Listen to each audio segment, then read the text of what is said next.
puedes pensar en los primeros días, cuando naciste de nuevo. Recuerda el tiempo en que eras un recién convertido, cuando diste tu vida a Cristo. Detente por un momento y recuerda cómo era, cómo estabas dispuesto a abandonar cualquier cosa por Él, cómo tú deseabas abandonar ciertas cosas y llevó tiempo y eliminaste determinadas cosas de tu rutina diaria para tener tiempo de leer la palabra de Dios. ¿Y qué pasó con eso? Tú tenías tiempo para leer la palabra de Dios y ahora tú dices que estás ocupado. ¿Quién te hace tan ocupado? El diablo consiguió sacar a Dios poco a poco de tu vida, porque algo más se convirtió en tu Dios. Puede ser esos deportes, puede ser ver deporte en la televisión sin parar, puede ser la música, y el diablo dice: no hay nada malo en eso, es música cristiana o ensayos para el coro, maravilloso, pero ahora tú no tienes más tiempo para caminar con Dios. No tienes tiempo de leer la palabra de Dios, tiempo de conocerlo, pero lo tuviste un día. ¿Crees que has progresado porque conoces más las Escrituras? ¿Porque tienes más actividades? ¿El frío trabajo de la iglesia? Pero no percibes que te volviste menos adorador. Y es por eso que tu vida es un sube y baja, sube y baja, sube y baja, mientras que debería ser lento progreso constante para tornarte cada vez más a la imagen de Cristo. Tenemos que entender la razón. Hemos dejado de adorar a Dios.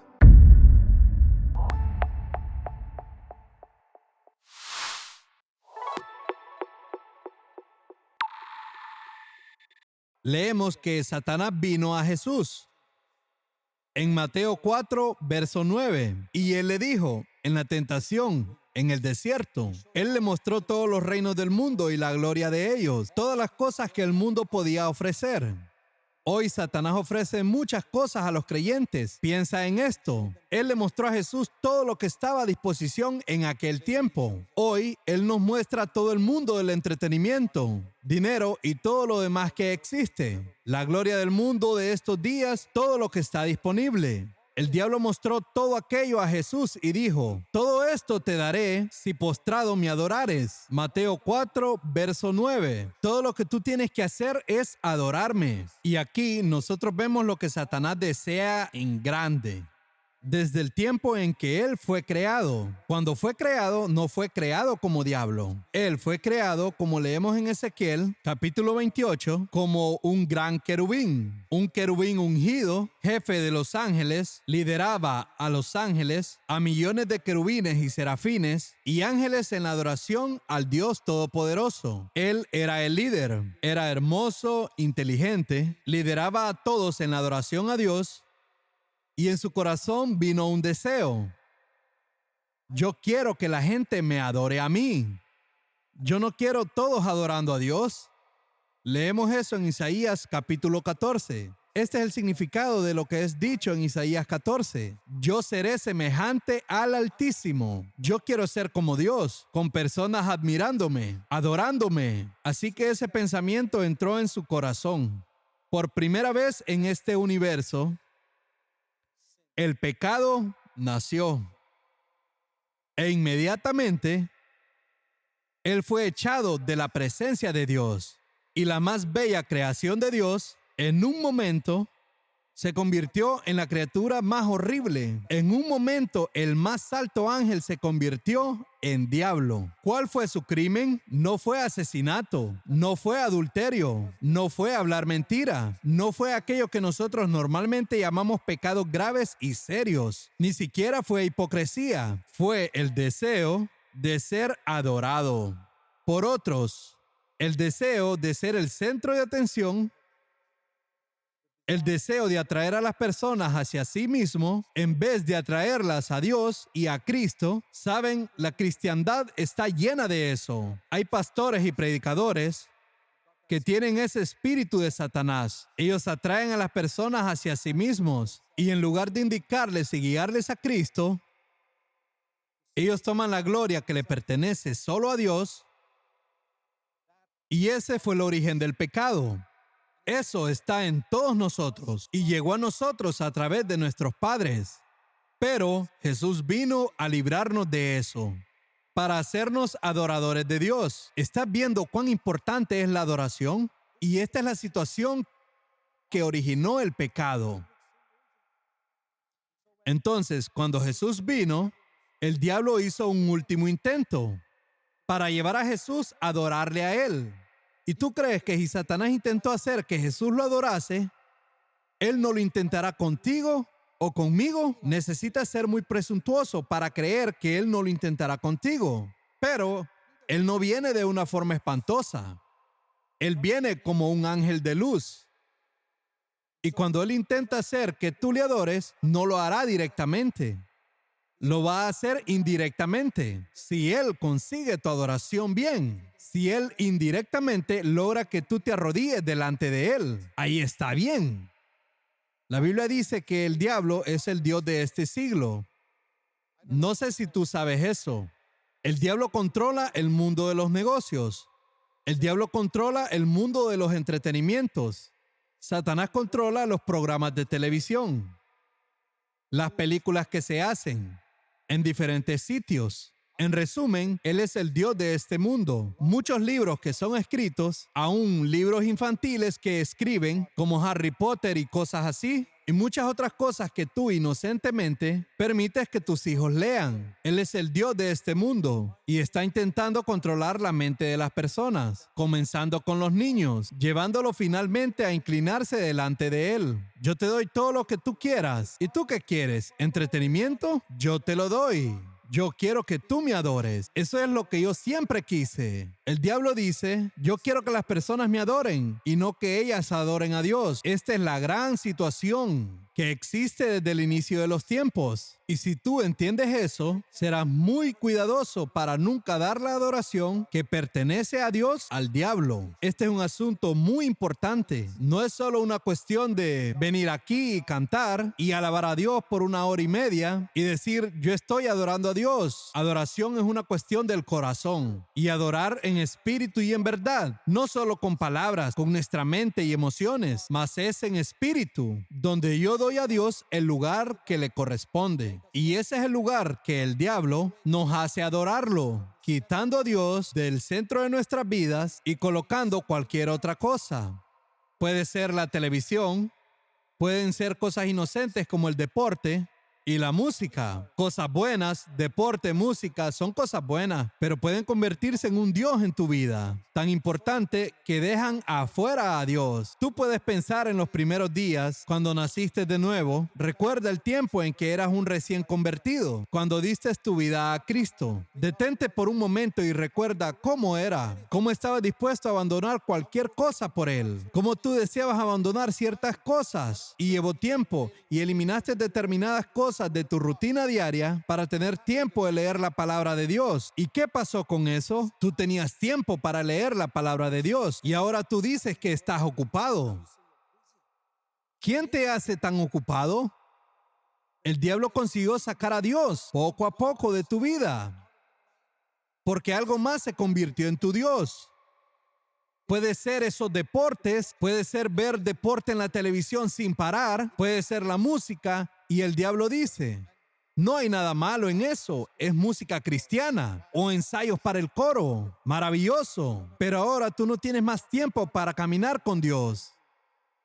No tienes tiempo de leer la palabra de Dios, tiempo de conocerlo, pero lo tuviste un día.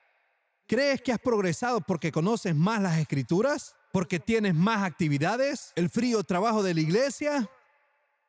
Pero no percibes que te volviste menos adorador. Y es por eso que tu vida es un sube y baja, sube y baja, sube y baja, mientras que debería ser lento progreso constante para tornarte cada vez más a la imagen de Cristo. Tenemos que entender la razón. Hemos dejado de adorar a Dios.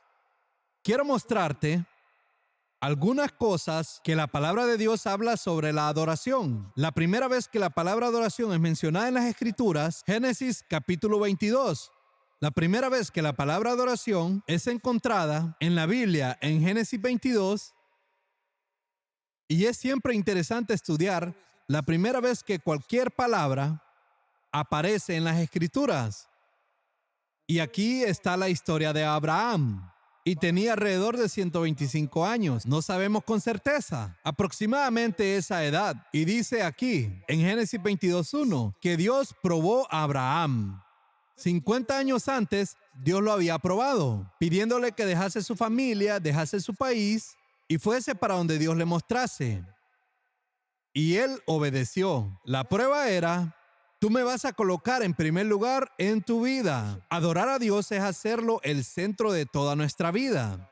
Recuerda que Jesús dijo que el primer mandamiento es: amarás al Señor tu Dios con todo tu corazón, con toda tu alma y toda tu mente. Si imaginamos esto, es como un círculo. Ninguna parte de este círculo debe ser dado a otro. Debe ser Dios en todo. Y si yo amo a mi esposa, tiene que ser a través de Dios. Y si yo hago mi trabajo, Dios debe ser el centro en mi vida. Él debe ser todo para mí, mientras hago todas las cosas en la tierra. Este es el verdadero adorador. En todo, Dios es el centro. Él es el primero. Colocar a Dios en el primer lugar no significa leer la Biblia a media hora en la mañana. No, significa que durante todo el día, toda mi vida es gobernada por el hecho de que yo soy un hijo de Dios y vivo por los principios divinos. Yo no voy a hablar nada que no pudiese hablar como si Jesús estuviese de pie a mi lado. Yo no voy a hablar con mi esposa de una manera que no lo haría si Jesús estuviese de pie enfrente de mí, o en el caso del esposo o cualquier persona. Yo no haré en la oficina lo que no haría si Jesús estuviese sentado a mi lado. Yo no veo un programa de televisión que no podría verlo si Jesús estuviese sentado allí conmigo. Eso es lo que significa tener a Dios como el centro de nuestras vidas. No es apenas una cuestión de leer la Escritura unos minutos y aliviar mi conciencia diciendo: yo ya leí mi Biblia hoy. De esta manera no se pone a Dios en primer lugar. El sentido es colocar a Dios en el centro de todo lo que hago, desde la mañana hasta la noche. Dios probó a Abraham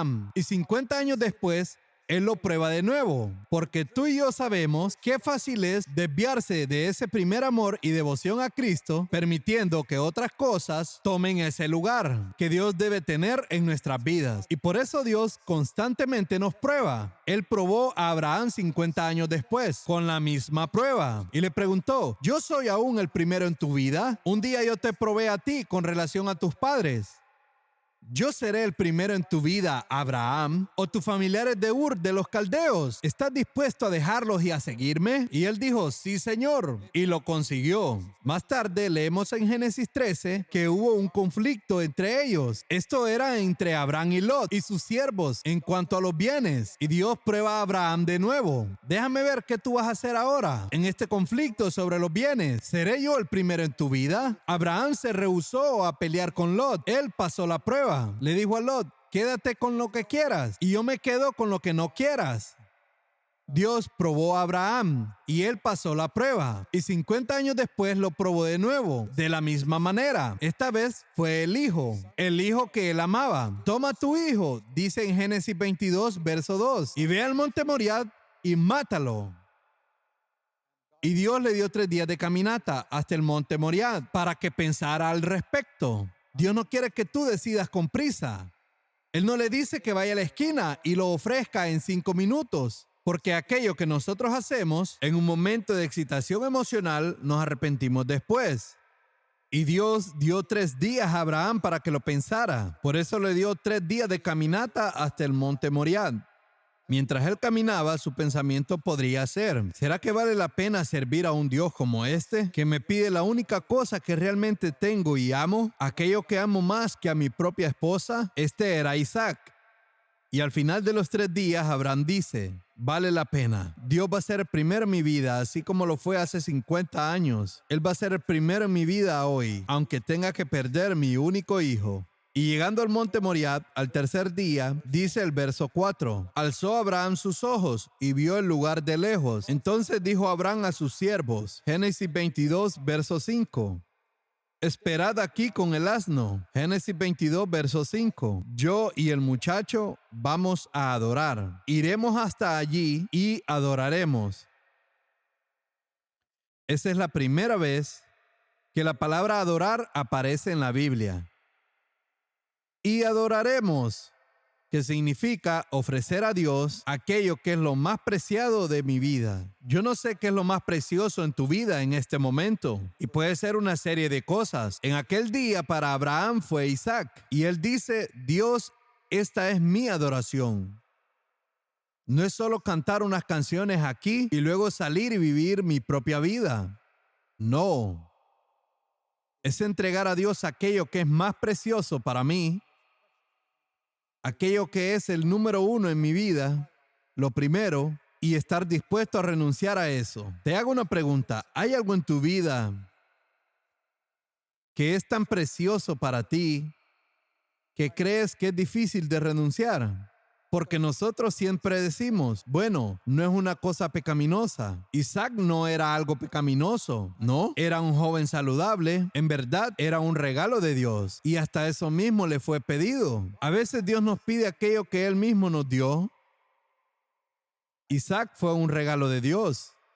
Mas aquello mismo que Dios nos da puede tornarse para nosotros más precioso que el mismo Dios y se convierte en un ídolo. Pero vemos que no hay pecado en eso. No hay pecado en asistir o ver un programa limpio de deportes en la televisión, porque aún eso puede tornarse un Dios para ti y no consigues dejarlo. Puede ser la música, el dinero, puede ser algo en tus negocios que se vuelve tan importante que aleja a Dios de tu vida. Yo no sé lo que es. Puede ser tu novia o tu novio, mas eso arranca la visión de Dios en tu vida. Y cuando tú miras hacia atrás, hacia los días en que te convertiste, te das cuenta que no eras así. Jesús era todo para ti. ¿Dejaste de ser un adorador? Esa es la primera cosa que quiero que tú veas. El segundo lugar donde vemos adoración, y que también es el inicio de los tiempos, al inicio de la historia de la humanidad, por decirlo así, es en el libro de Job. Job es el primer libro que Dios escribió. Mas porque es un libro poético se encuentra en el medio, porque la Biblia fue organizada así. Mas Job fue el primer libro que Dios escribió, porque Génesis fue escrito por Moisés 1500 años antes de Cristo. Job vivió antes de Abraham.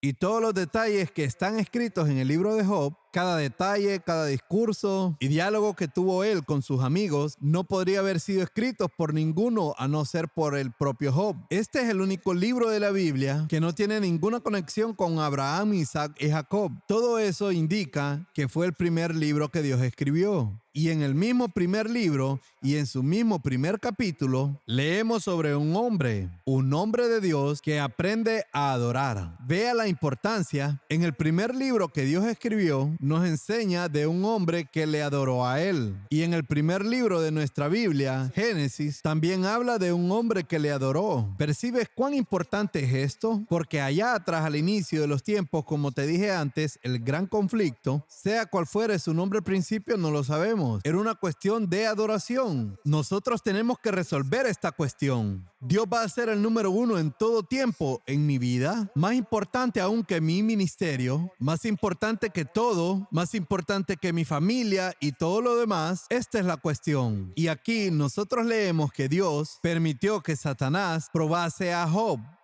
Nuevamente, la prueba es, él va a adorar a Dios al perderlo todo. Esta vez él pierde. Abraham no perdió a su hijo, pero Job perdió todos sus 10 hijos, todos sus negocios, en apenas un momento. Un siervo tras otro vienen para darle la noticia. Tus hijos murieron, tus negocios colapsaron, las propiedades se quemaron. Yo nunca oí hablar de nadie que haya sufrido así. Imagínate recibir noticias como estas en un solo día. Que todo lo que tú valoras, tu familia, tus propiedades, tus negocios, tu cuenta bancaria, todo se acabó. ¿Qué hizo Job? Dice en Job, capítulo 1, verso 20, entonces Job se levantó y rasgó su manto y rasuró su cabeza. Él se entristeció. Nosotros naturalmente nos entristecemos cuando oímos noticias así. Pero él no perdió los sentidos y se postró en tierra y adoró. Él colocó su cabeza en el suelo y adoró y confesó a Dios. Ese es el significado. Es muy de la cultura oriental. Cuando tú te inclinas y pones tu cabeza en el suelo, tú estás adorando a alguien. Es un acto simbólico de sumisión ante aquel a quien tú adoras. Es por eso que yo estoy en contra de lo que vemos por la televisión y de las reuniones hoy en día, en la que muchos pastores imponen las manos en las personas y ellas caen al suelo. Ellas están mostrando sus pies a Dios. Eso es contrario a la adoración. Yo vengo de una cultura oriental y para mí es muy claro, tal vez para ti no, pero en la cultura oriental, si tú muestras tus pies a alguien, este es el mayor insulto que tú le puedes hacer. Respeto es inclinarse. Es sorprendente lo que el diablo hace, mostrando sus pies a Dios, y el diablo se alegra de esto. Cuando no tienes nada más que a Dios, descubres que Dios es más que suficiente. Eso es absolutamente verdadero. Cuando tú no tienes nada más que a Dios, tú descubres que Él es más que suficiente. Porque hay ciertas cosas que, aunque yo pierda todo, aún son verdades. Es que Dios aún está en el trono. Eso no ha cambiado. Eso nunca va a cambiar. Él es aún mi Padre. Eso no va a cambiar. Y si un Padre terrenal sabe dar cosas buenas a sus hijos, mi Padre Celestial me dará todo lo que necesito. Definitivamente, no todo lo que yo quiero. Agradezco a Dios por no darme todo lo que yo quiero, pues eso nos destruiría. Él nos da todo lo que necesitamos. Mi Dios pues suplirá toda nuestra necesidad. Esa promesa no cambia. Mis pecados son perdonados. Eso no cambia. La muerte de Cristo en la cruz se encargó de toda la culpa de mi pasado. Eso no cambia. El diablo fue derrotado hace 2000 años atrás. Eso no cambió. Cristo volverá en gloria y yo voy a pasar la eternidad con Él.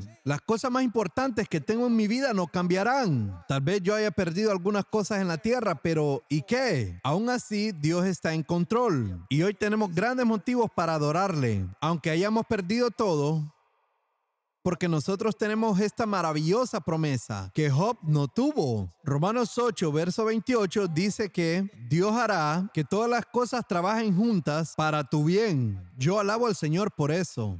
Vimos cómo fue al inicio con Abraham y Job. Ahora vamos al final de la Biblia, en Apocalipsis, capítulo 4. Leemos cómo los ancianos en el cielo se postran en adoración a Dios. Y los 24 ancianos, Apocalipsis 4, verso 10, se postran y adoran al que vive por los siglos de los siglos. Y echan sus coronas delante del trono diciendo, Señor, digno eres de recibir la gloria. Esa es la adoración donde ellos se rehúsan llevarse el crédito por cualquier cosa.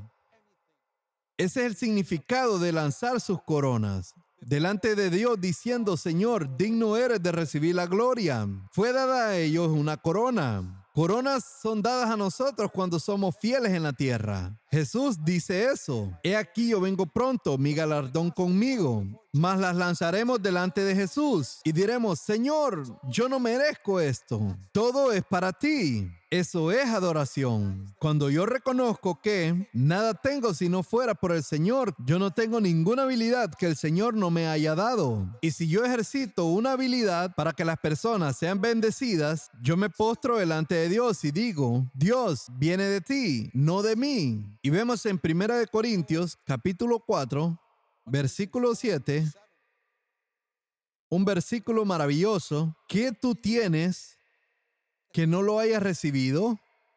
Y si lo recibiste, ¿por qué te glorías como si no lo hubieras recibido?